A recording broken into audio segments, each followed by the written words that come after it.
Chicago Cubs News Today.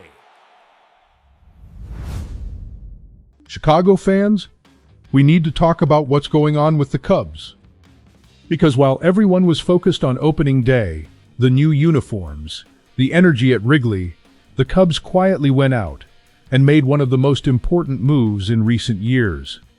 And look, this wasn't a signing. It wasn't a trade.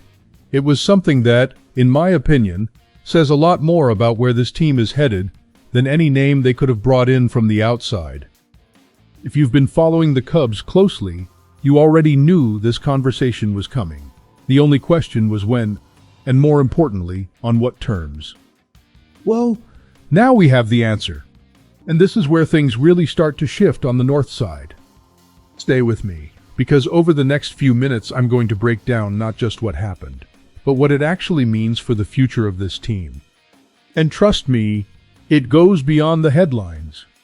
The Cubs have just made one of the most important moves of the offseason, and it came quietly, almost under the radar, right in the middle of opening day chaos. According to sources, Chicago has reached an agreement with Nico Hoerner on a 6-year, $141 million extension.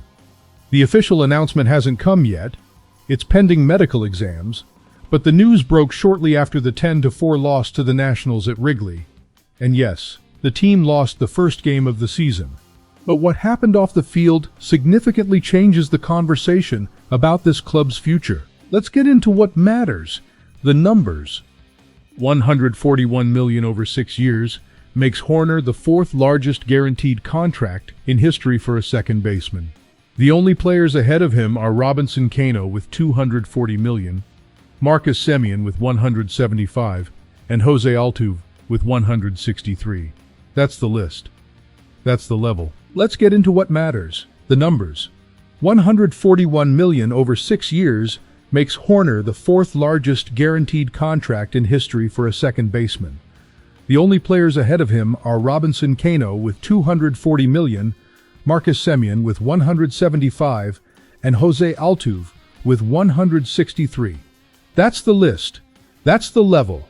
The deal includes deferred payments, an important detail that shows a calculated financial structure by the Cubs front office, not an impulsive decision. And this is Hoerner's second extension with Chicago. Back in 2023, he signed a 3-year, $35 million deal. Now the franchise has fully committed. Here's the part you need to understand to grasp the magnitude of this move. Hoerner was about to hit free agency at the end of this season. There would have been a line. Teams with money and a need at second base would be knocking, and no one would blame him.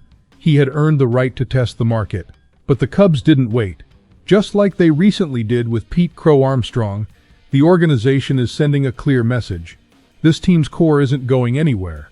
They are building something solid, with established leadership and a defined identity.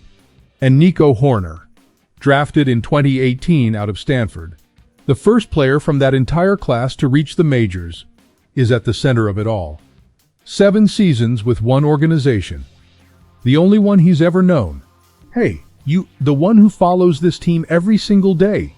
Do you remember what the conversation around Hoerner was 2-3 years ago? There were people questioning whether he had enough power at the plate to be an elite starter, whether the defense made up for an offense that seemed to have a low ceiling. I remember those conversations at the bar, here in Wrigleyville, beer in hand, with real doubt in the air. Now look where we are. If you had those doubts, that's okay. I get it. That's baseball.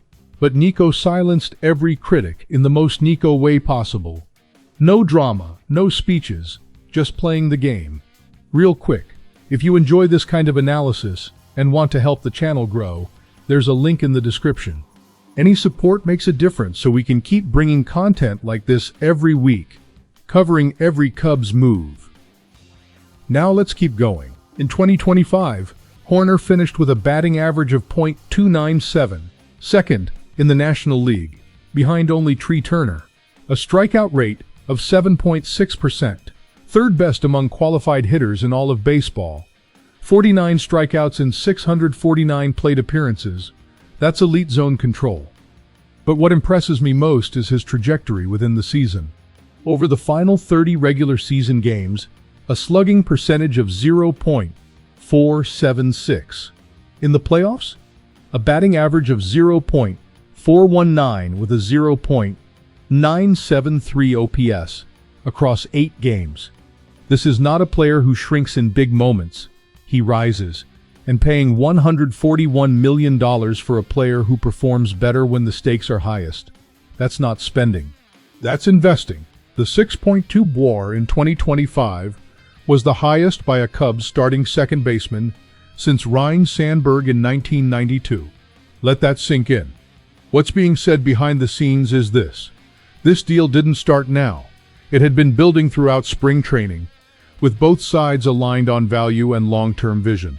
Hoerner walked into the clubhouse Thursday morning answering questions about opening day, and skillfully avoided any questions about his own future.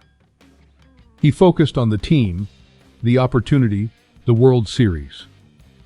But inside that clubhouse, the deal was already essentially done. Craig Counsell also didn't hide his optimism. He publicly stated that Hoerner still has the ability to drive the ball more consistently, and that moment is coming. When a manager says that about a player who's already all-star caliber, you listen. Because Counsell doesn't speak lightly. I'll be direct. This is the kind of move that separates teams that want to win from teams that just say they want to win. To me, what matters most here isn't the number. It's the signal.